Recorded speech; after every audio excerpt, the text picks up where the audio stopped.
Well, look who finally ran out of road.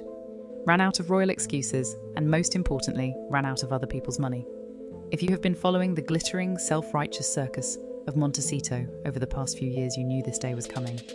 But honestly, even the most seasoned royal watchers could not have scripted a downfall quite this spectacular. For 6 years, Prince Harry and Meghan Markle have lectured the entire planet from behind the wrought iron gates of their California enclave. They sold themselves as progressive titans, media moguls, and fearless crusaders fighting against the big bad British establishment.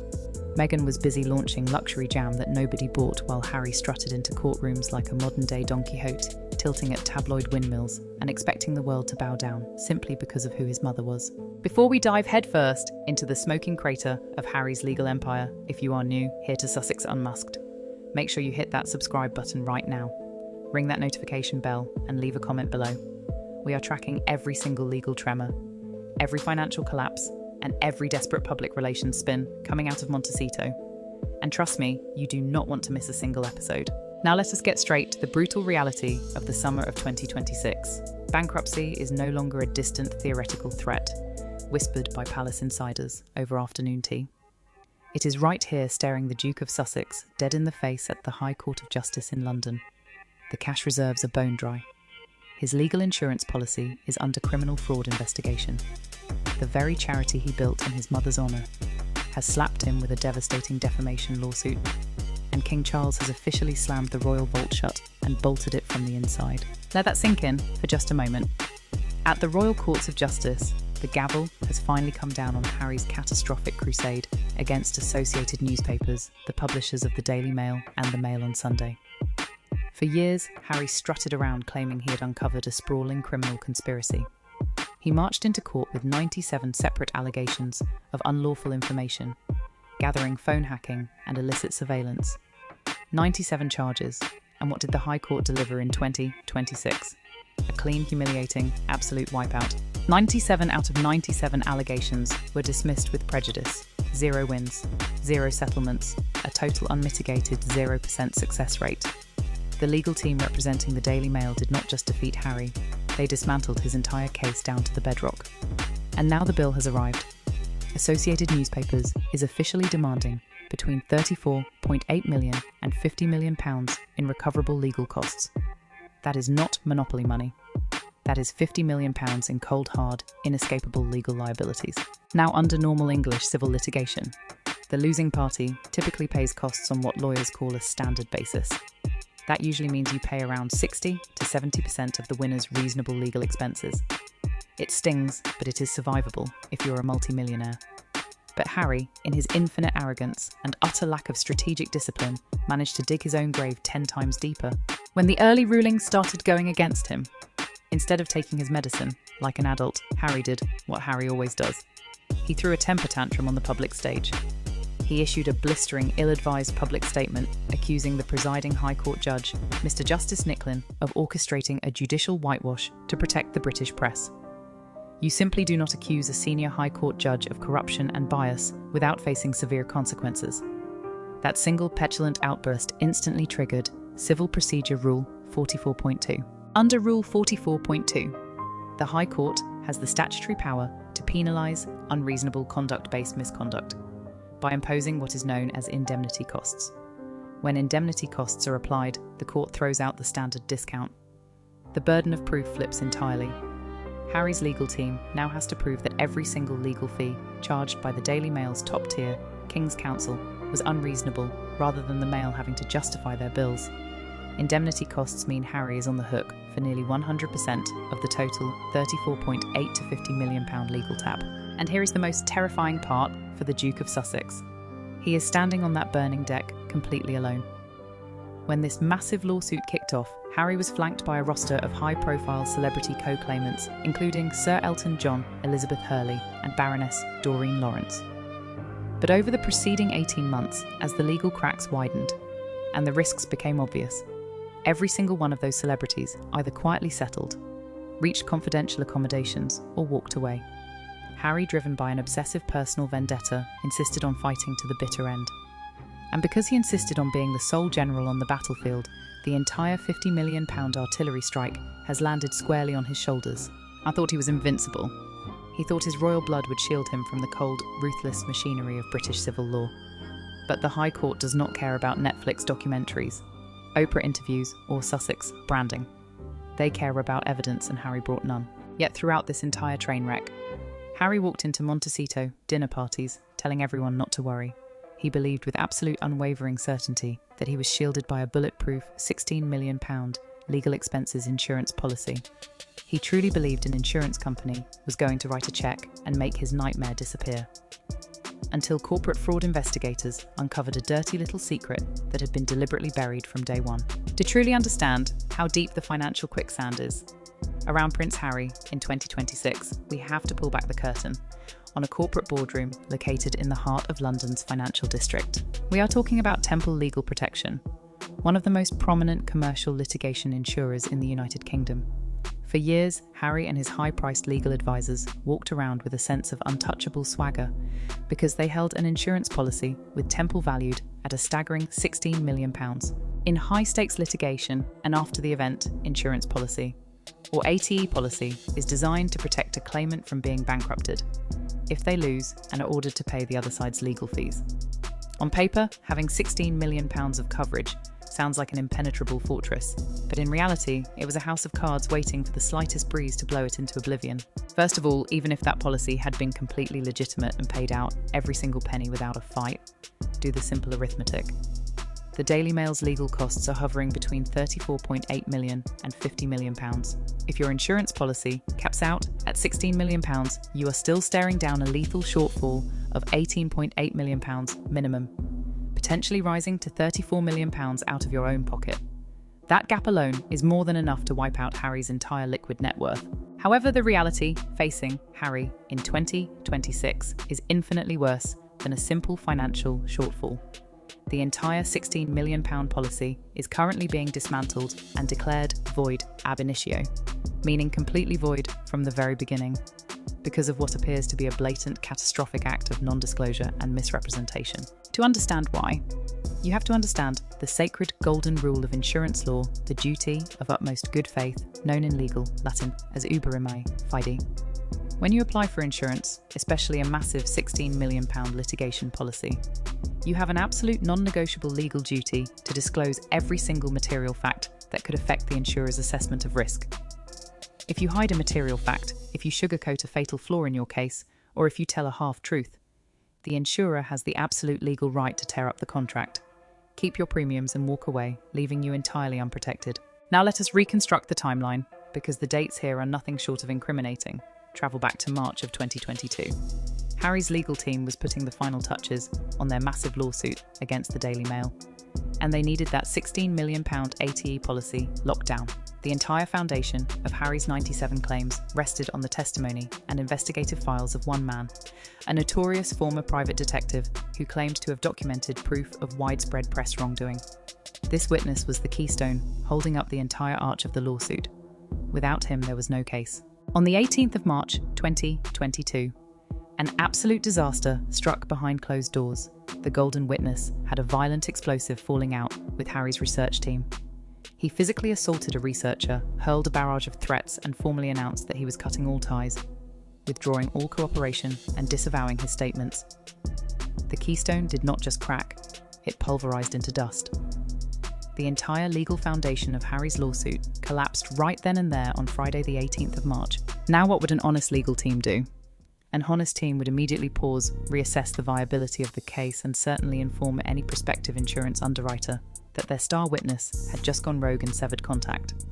But that is not what happened. Just 3 days later, on Monday, the 21st of March 2022, Harry's representatives submitted the formal insurance application to Temple Legal Protection. And what did they say about the catastrophic incident of March 18th? Absolutely nothing. They presented the lawsuit to Temple as a rock-solid, airtight case, portraying the star witness as fully on board, reliable, and ready to testify. They procured a £16 million policy under the pretense that the claims were backed by credible cooperative witness testimony. For years, that secret remained buried beneath layers of legal privilege.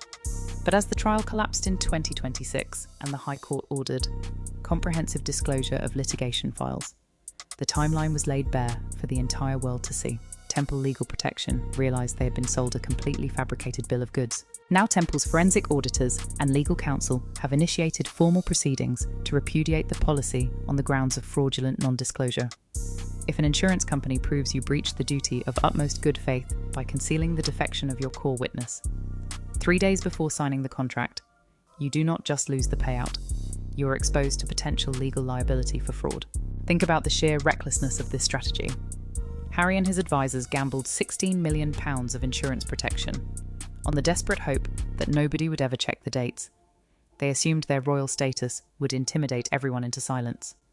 Instead, they handed the insurance company the ultimate legal weapon to cancel the policy and leave Harry exposed to the full unvarnished £50 million judgment. So who was this mysterious golden witness who detonated Harry's case from the inside out, and why on earth did this very same man turn around and appear on international television to brand Harry's entire legal crusade as the biggest con in legal history? To truly appreciate the sheer absurdity and self-inflicted ruin of Prince Harry's legal disaster, you have to meet the man who sold him the magic beans in the first place, Gavin Burrows. If you have never heard of Gavin Burrows, let me introduce you to the ultimate mercenary of the British tabloid underworld. Burrows was a private investigator who spent decades operating in the shadows, peddling information, digging up dirt, and navigating what the British media euphemistically calls the dark arts. For a long time, Burrows was just another shadowy figure. But when Harry decided to declare war on the British press, Burrows suddenly emerged as the messiah Harry had been desperately praying for. Burrows claimed that he held the keys to the kingdom. He claimed he had personal documented evidence, proving that the Daily Mail and associated newspapers had engaged in widespread industrial-scale illegal surveillance, phone tapping, wiretaps, and medical record theft. Burrows gave extensive statements, signed witness documents, and handed over dossiers that formed the literal backbone of all 97 allegations Harry filed in the High Court. Harry bought the story hook, line, and sinker. There was only one tiny problem. It was all a house of lies. The true turning point came when Gavin Burrows decided to sit down for a bombshell, scorched earth television interview on 60 Minutes Australia. In front of millions of viewers worldwide, Burrows looked directly into the camera and dropped a legal nuclear bomb. He confessed that the entire narrative he had supplied to Harry's camp was a total sham. In his own shocking words, Burrows called the lawsuit the biggest con in legal history. Burrows revealed that the supposed evidence of illegal surveillance had been grossly exaggerated, manipulated, and in some cases entirely fabricated to lure wealthy, aggrieved celebrities into funding massive legal actions. He admitted that private investigators like himself realised there was an absolute goldmine to be made by promising gullible celebrities that they could take down the British press and win multi-million-pound damages. Harry, driven by his lifelong obsession with media victimhood, walked straight into the trap with his checkbook wide open. Now you might be thinking, well, if the witness lied, Harry is just a victim, right? Not so fast. This is where the story shifts from tragic gullibility to willful self-destructive deception. During the High Court proceedings in 2026, internal legal communications and disclosure documents were unsealed. Those documents revealed an earth-shattering fact. Harry's lead solicitors and barristers knew without a shadow of a doubt, as early as March of 2023, that Gavin Burrows had permanently recanted his evidence. They had it in black and white. Burrows had made it abundantly clear that he would not support the claims that his witness statements were compromised, and that he would testify against them if called to the stand. Let that timeline sink in. By March of 2023, Harry and his high-priced legal team knew their star witness had burned the house down. They knew the foundation of the 97 allegations was completely rotten. Any ethical, competent litigant would have immediately approached the defence-initiated settlement discussions, minimised the financial damage, and withdrawn the fabricated claims. Instead, what did Harry do? He doubled down. For more than 2 solid years between March 2023 and the summer of 2026, Harry's legal team kept their mouths shut, concealed the collapse of their evidence, and continued to rack up tens of millions of pounds in legal bills. They filed endless procedural motions, hired expert witnesses to polish non-existent evidence, and dragged associated newspapers through years of expensive, grueling litigation, all while knowing that their core witness had branded the entire enterprise a total fraud. Why on earth would anyone do that? Because Harry was entirely blinded by pride, admitting that his grand crusade against the Daily Mail was based on the unverified claims of a rogue private investigator who would have destroyed his carefully crafted brand as the heroic truth-teller. It would have made him look utterly foolish on the global stage. So instead of admitting the truth, Harry chose to burn through millions of pounds in the desperate delusional hope that the Daily Mail would get scared and offer a massive payout to make the lawsuit go away. I fundamentally misunderstood the Daily Mail. Associated newspapers did not blink. They dug their heels in, spent tens of millions on the finest King's Counsel in the Commonwealth, and methodically exposed every single inconsistency, every missing document, and every concealed fact. When the High Court judge realised that Harry's team had continued to litigate 97 unsubstantiated claims for 2 years after their star witness recanted on international television, the judicial fury was palpable. It cemented the court's decision to slap Harry with indemnity costs under Rule 44.2. The court was not just ruling on a lost case, they were punishing a litigant who abused the civil justice system for a personal public relations crusade. Losing £50 million in a failed war against the British press was a catastrophe beyond measure. But for Harry, the deepest, most humiliating wound was yet to come. Because while his legal fortress in London was collapsing, the ultimate betrayal was brewing inside the one institution on earth that was supposed to be untouchable, the beloved African children's charity, built in the sacred memory of Princess Diana. If you want to understand the sheer tragedy of Prince Harry's current trajectory, you have to look past the glitzy courtrooms of London and travel thousands of miles south to the landlocked mountain kingdom of Lesotho in southern Africa. Back in 2006, a young Prince Harry did something genuinely noble. Alongside Prince Seeiso of Lesotho, he co-founded Sentebale, a charity dedicated to supporting vulnerable children and young people affected by the devastating HIV and AIDS epidemic. The name Sentebale itself carries immense emotional weight. In the local Sesotho language, it literally translates to "forget-me-not." It was conceived as a living, breathing, eternal tribute to his late mother, Diana, Princess of Wales, whose groundbreaking humanitarian work with AIDS patients in the 1980s and 90s changed the global perception of the disease forever. For 20 years, Sentebale was the undisputed crown jewel of Harry's philanthropic identity. Whenever his royal credentials were questioned, whenever the media accused him of being superficial or self-serving, Harry would point to Sentebale as proof of his genuine compassion. It was his moral shield. Which makes what happened in 2026 an absolute unfathomable earthquake. In the summer of 2026, Sentebale, the charity bearing his mother's signature flower, the charity he spent 20 years building, formally filed a massive defamation and breach of governance lawsuit against Prince Harry in the High Court of Justice in London. Let the gravity of that moment wash over you.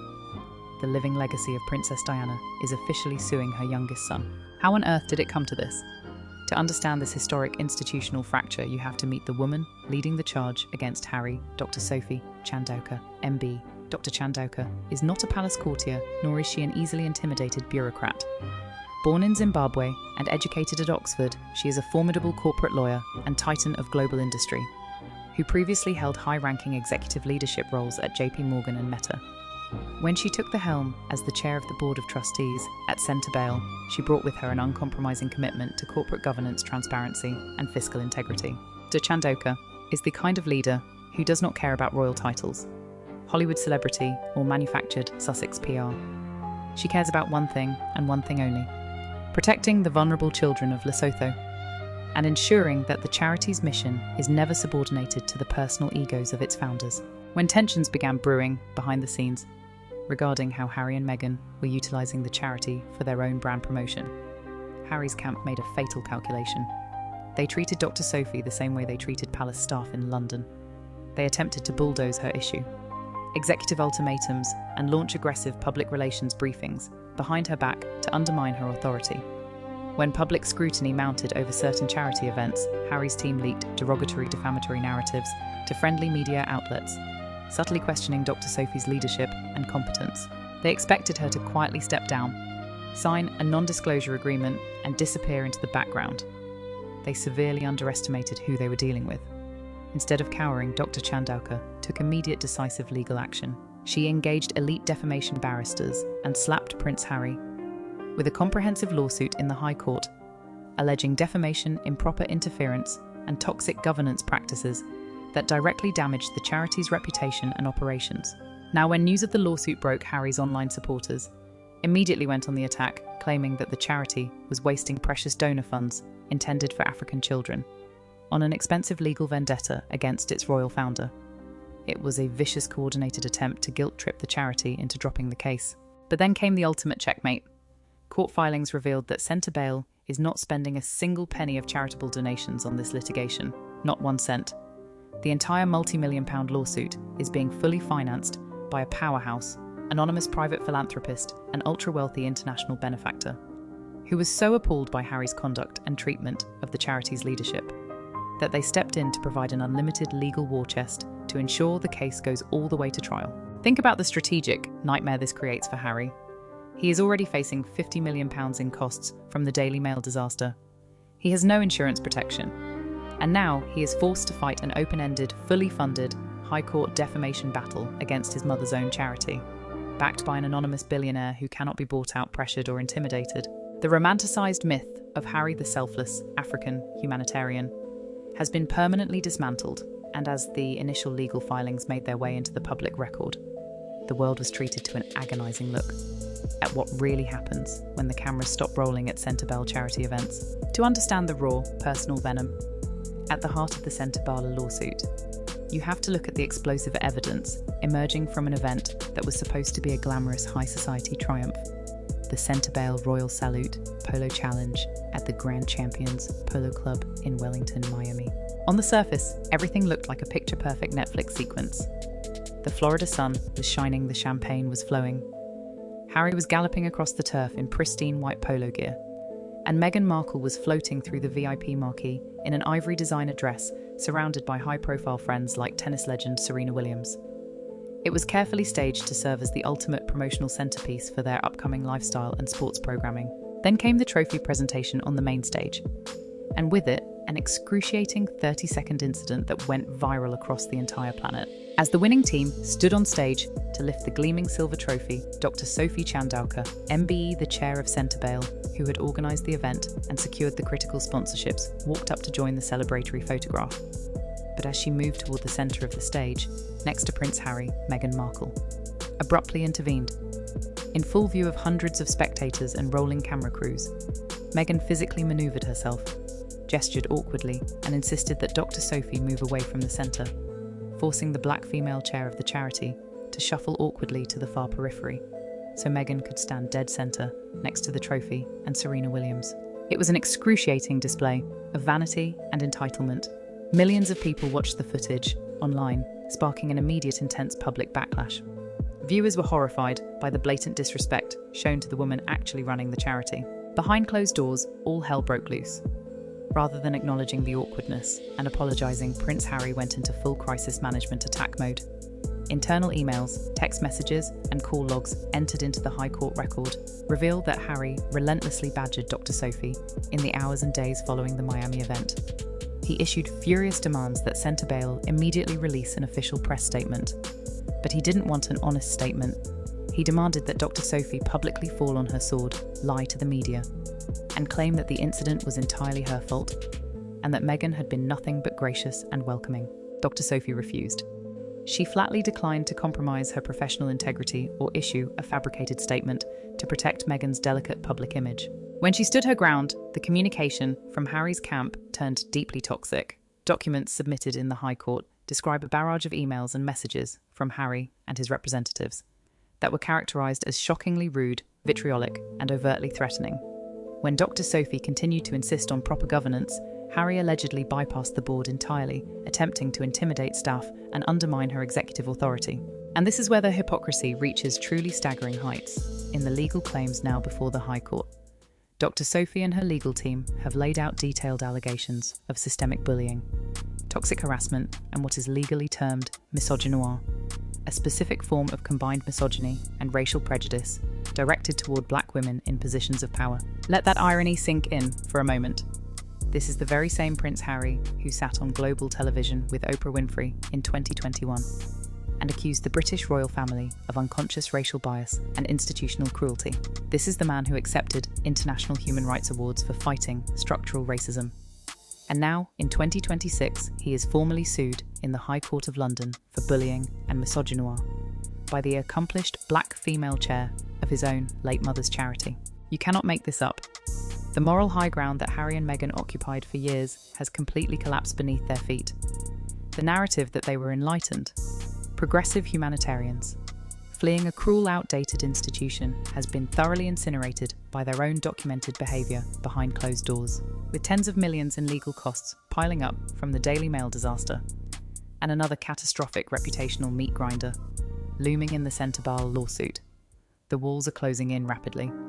But when you look past the courtroom drama and examine the actual balance sheet, inside the Chateau of Rock in Montecito, you realise that bankruptcy was not just possible, it was mathematically inevitable. Let us take a hard forensic look at the numbers. Because while Harry and Meghan can spin stories to the media, you cannot spin cold hard mathematics. From the moment they touched down in California after Megxit, the Duke and Duchess of Sussex have been burning through cash at a rate that would make a Silicon Valley tech startup blush. The problem is, unlike a tech company, they have no viable product, no recurring revenue, and no path to profitability. Consider the baseline cost of simply keeping the Sussex operation alive inside their sprawling Montecito estate, the Chateau of Rock. The property was purchased with a massive multi-million-dollar mortgage that demands an estimated £500,000 a year, just in debt service and property taxes. Add in the eye-watering cost of 24/7 armed private security, which runs between $2 and $3 million every single year. Elite private school tuition for Prince Archie and Princess Lilibet. Lavish international travel via private jets, designer wardrobes. Legal retainers and high-priced crisis PR firms on both sides of the Atlantic. The annual operating overhead for the Sussex household sits comfortably north of $6 to $8 million every single year, before they even buy a single loaf of bread.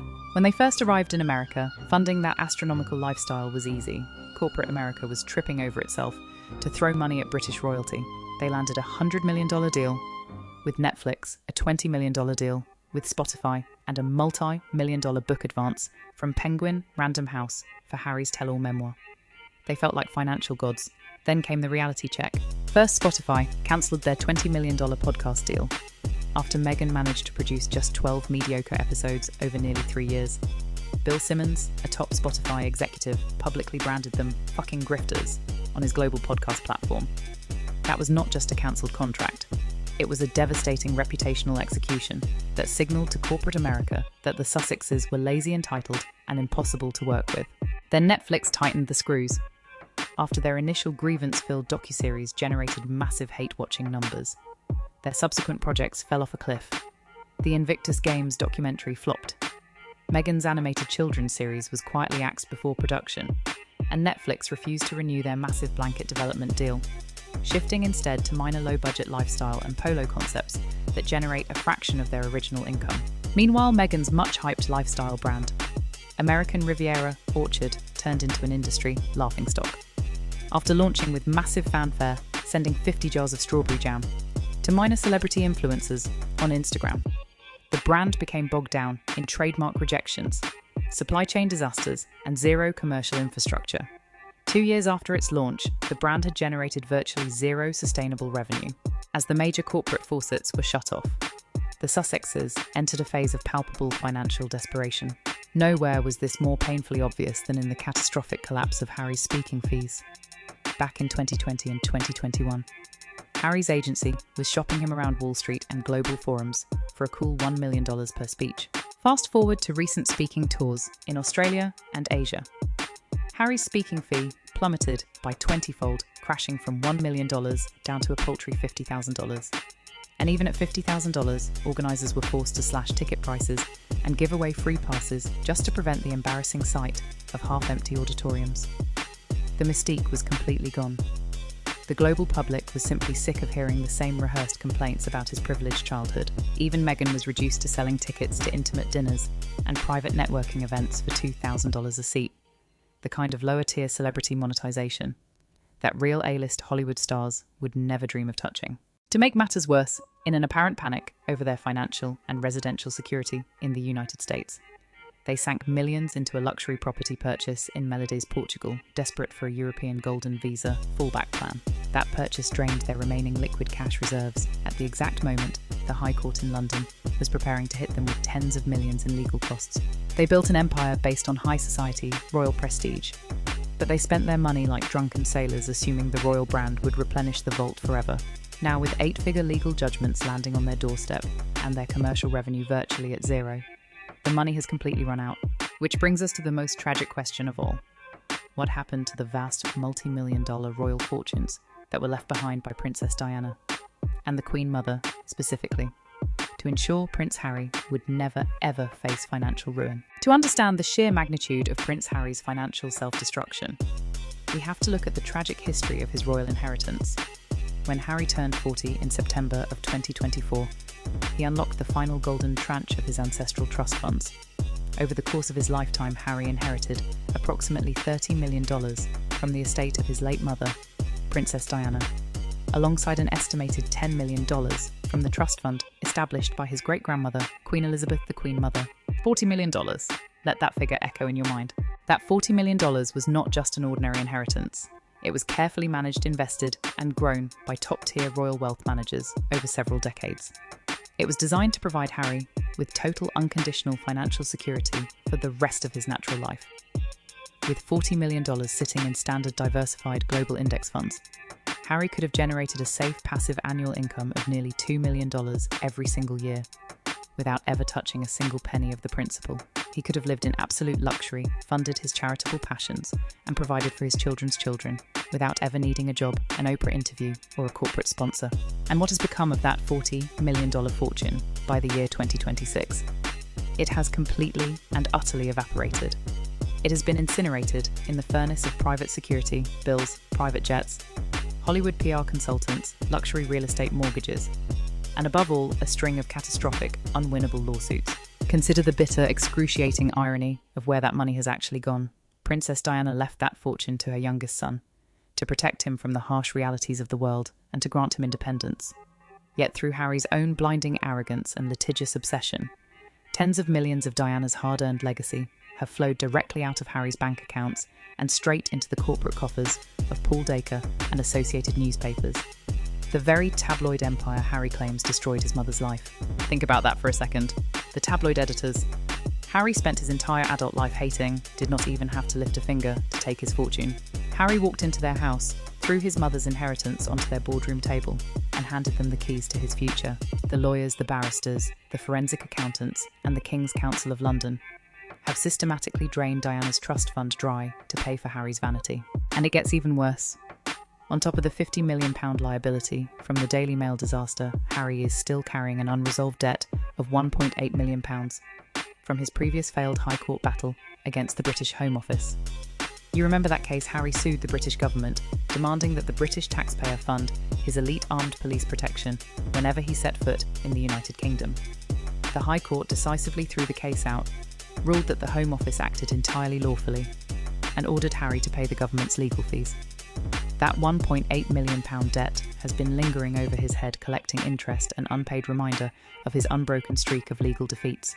When you add it all together, the £50 million Daily Mail indemnity costs the multi-million-pound Sentebale defamation liabilities, the £1.8 million Home Office debt, and the $8 million annual Montecito burn rate. Harry's balance sheet is not just in the red, it is an economic disaster area. By late 2026, with every credit line exhausted, the insurance policy voided, and creditors circling Montecito like vultures, Harry realised he had reached the absolute end of the line. There was only one person left on the planet with the wealth and power to pull him out of the abyss. In a state of pure panic, Harry boarded an overnight flight to London and rushed down to the Cotswolds, demanding an emergency private audience with King Charles III at Highgrove House. He believed his father would never allow a royal prince to go bankrupt. But when the doors of Highgrove opened, Harry walked straight into a wall of pure ice. The meeting at Highgrove House in Gloucestershire in the summer of 2026 will go down in royal history as the definitive moment the House of Windsor permanently severed its emotional and financial ties with Prince Harry. Cornered by the £50 million High Court judgment, Harry arrived at his father's private country estate not as a repentant son, seeking reconciliation, but as an entitled prince demanding an institutional bailout. He laid out the catastrophic figures, explained that his insurance had been pulled, and pleaded with King Charles to authorise a private royal settlement to pay off associated newspapers and cover his mounting legal debts. King Charles, calm, resolute, and acutely aware of the constitutional stakes, looked his youngest son in the eye and delivered a devastating 5-word verdict that shattered any remaining Sussex delusions. I am not a bank. Let those words sink in. I am not a bank. King Charles understood what Harry refused to see. The British monarchy does not exist to fund the reckless legal gambles and luxury lifestyle of a non-working royal living in California.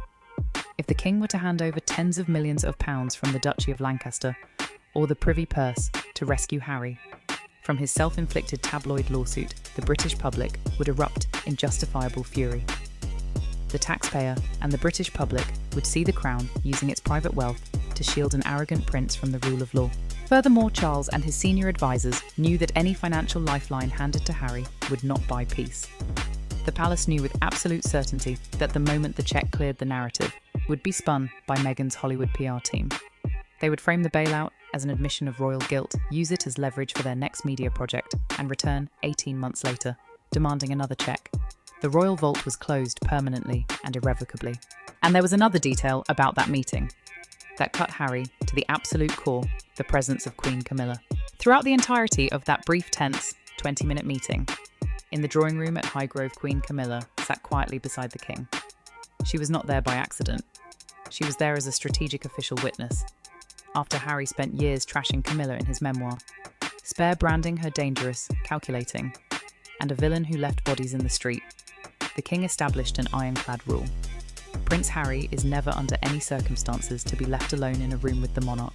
Every single word spoken at Highgrove was witnessed by Camilla to ensure that Harry and Meghan could not leave the estate, jump on a Zoom call with Gayle King or Netflix producers and distort what the king said. The sheer indignity of having his stepmother sit there as a silent auditor, monitoring his desperate begging, was a psychological humiliation Harry never saw coming. Instead of accepting the king's decision with dignity, Harry did what he always does when he doesn't get his way. He threw another public tantrum. Almost immediately after leaving the gates of Highgrove, Harry's team released a furious, aggressive press statement, once again lashing out at the British legal system and renewing his attacks on the High Court judiciary. That was the absolute final straw. Any tiny lingering shred of paternal sympathy King Charles held for his wayward son vanished into thin air. By attacking the judiciary right after leaving the king's private residence, Harry showed the world that he was completely unhinged, ungovernable, and a direct threat to the constitutional dignity of the crown. King Charles washed his hands of the entire mess. But while the king handled the situation with cold, institutional detachment, the real reckoning was waiting in the wings. Because behind the king stood Prince William, the Prince of Wales, and future King William V. And unlike his father, William was not interested in managing Harry's decline. He was preparing to execute the final constitutional decapitation. To understand the absolute finality of Prince Harry's exile, you have to look past the current reign of King Charles III and look directly at the iron fortress being built for the future reign of King William V. For years, Harry clung to the naive, childish belief that if he could just outlast his father's patience, he could eventually negotiate a glamorous, half-in, half-out royal return once his brother took the throne. He fundamentally, fatally misunderstood the man William has become. A massive institutional tremor occurred inside the palace walls that signalled the beginning of this ruthless new era, the retirement of Sir Clive Alderton. For more than 20 years, Sir Clive served as the supreme diplomatic strategist and private secretary to King Charles. If you read Harry's memoir, Spare, you know that Harry bitterly nicknamed Sir Clive the Wasp, describing him as a quiet, lethal bureaucrat who ruthlessly outmanoeuvred the Sussexes at every turn during the Megxit negotiations. Sir Clive's departure after 2 decades was not a sign of palace weakness. It was a clear changing of the guard. It marked the moment King Charles began formally transitioning institutional control of royal governance to the Prince of Wales. And William's doctrine regarding Harry and Meghan is simple, uncompromising, and absolute zero contact, zero reconciliation, and total institutional erasure. Prince William has watched for 6 long years as Harry betrayed their family, humiliated the late Queen Elizabeth II, during her final days mocked their father's legacy, and viciously attacked his wife, Catherine, the Princess of Wales. William does not view Harry as a brother who lost his way. He views Harry as an active, hostile constitutional liability who attempted to destroy the 1,000-year-old British monarchy for 30 pieces of Hollywood silver. Behind closed doors, at Windsor Castle, Prince William has already finalised the administrative and legislative blueprints that will be executed the moment he ascends the throne. First on the chopping block is the Duke of Sussex title itself. Working alongside senior parliamentary allies, William's accession plans include supporting the formal amendment of the titles, Deprivation Act, stripping Harry and Meghan of their ducal coronets once and for all. Next is the permanent statutory removal of the His Royal Highness style ensuring they can never monetize royal prestige again. Furthermore, William has already drafted the necessary instruments to formally remove Prince Harry from fifth in line to the British throne, and to permanently purge him from the roster of councillors of state, legally barring him from ever acting on behalf of the monarch. Under King William V, Harry will not just be an outsider, he will be an absolute constitutional nobody. And as this royal guillotine looms on the horizon, how is Meghan Markle reacting to the impending disaster? Is she standing loyally by her husband's side, sharing the burden of his £50 million ruin? Don't make me laugh. Reports emerging from elite California social circles paint a chilling picture of an unfolding exit strategy. Meghan has been increasingly spotted attending private gatherings and high society dinners alongside ultra-wealthy California tech moguls and venture capitalists, social movements that were publicly noted by figures within Martha Stewart's elite circle. Behind the scenes, the Sussex public relations machinery has noticeably shifted its focus aggressively, marketing Meghan as an independent, standalone lifestyle entrepreneur, while quietly distancing her from Harry's toxic courtroom failures. The writing is on the wall in giant neon letters. Meghan did not marry a broke, titleless, disgraced prince with £50 million in debt and a lawsuit from his mother's charity. She married a dashing, globally beloved British royal prince with unlimited wealth, international prestige, and the keys to Buckingham Palace. Now that the prestige is gone, the money is gone, and the royal family has closed the door forever, the foundation of the Montecito marriage is cracking under immense pressure. Harry is about to find himself completely abandoned. On every single front, rejected by his father, targeted for institutional erasure by his brother, hunted by high court creditors, and facing the terrifying prospect of a California divorce that will strip away whatever little dignity he has left. So here we are at the end of the line in the year 2026. What we are witnessing is not just a high-profile celebrity running out of cash. This is the total, irreversible structural death of brand Sussex. When Harry and Meghan executed Megxit back in 2020, they promised the world that they were going to build a billion-dollar progressive empire. They looked down their noses at centuries of royal tradition and claimed, consider the reality of their position. In commercial terms, brand Sussex is completely radioactive. No Fortune 500 corporation, no major Hollywood studio, no global tech platform will touch them with a 10-foot pole. Why would they? Why would any reputable brand partner with a couple who carries £50 million in court-ordered legal debt, a catastrophic 0 for 97 record of discredited allegations, a string of cancelled production deals, and the toxic, unforgivable stigma of being sued for racism and bullying by the chair of Princess Diana's own charity? The commercial value of the Sussex name has been downgraded to absolute junk status. Even their absolute final sanctuary, the Invictus Games, is crumbling beneath the weight of their vanity. The Invictus Games was once Harry's greatest, most unassailable achievement, a truly inspiring global sporting event for wounded, injured, and sick service personnel. But over the last 3 years, the Games have been thoroughly hijacked and transformed into the personal public relations runway of Meghan Markle.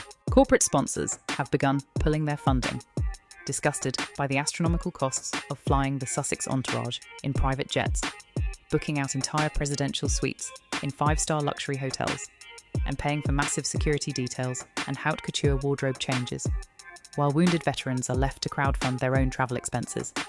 Behind the scenes, veteran organisations and military brass have voiced open, blistering outrage that an event designed to honour disabled heroes has been degraded into a backdrop for a cancelled Netflix lifestyle show. The soul of Invictus has been ripped out and the donors are walking away. Look at the total picture of devastation in 2026. The £16 million insurance policy is under criminal fraud investigation and declared void ab initio. The Sentebale charity has dragged him into the High Court for defamation and misogynoir. King Charles III looked him in the eye and said, "I am not a bank." Prince William is sharpening the institutional axe to strip his titles, his succession rights and his royal dignity, and the $40 million inheritance left behind by his mother and great-grandmother has been completely incinerated, flowing straight into the pockets of the tabloid editors he swore to destroy. Prince Harry did not just lose a lawsuit. He did not just lose his money. He destroyed his own family, desecrated his mother's legacy, and burned down every single bridge that could have ever guided him back home. He sits alone in his mortgaged California fortress, a prince without a country, a crusader, without a cause, and a billionaire's son facing total humiliating bankruptcy. The game is over. The curtain has come crashing down. and the grand illusion of the Duke and Duchess of Sussex has been unmasked for the entire world to see. Now the legal war is about to enter its most brutal, aggressive phase yet. As the High Court in London moves toward direct enforcement orders, bailiffs and forensic accountants are officially preparing to seize assets across international borders. What will happen to the Chateau of Riven Rock when the High Court demands payment? Will Meghan file for an emergency divorce to protect her own assets? Or will the Montecito mansion be put on the auction block to satisfy the Daily Mail's £50 million debt? Make sure you hit that subscribe button for Sussex Unmasked right now. Turn on all notifications and drop your thoughts in the comments below. We will be back with an emergency legal breakdown the very second the High Court enforcement orders are unsealed. You will not want to miss it.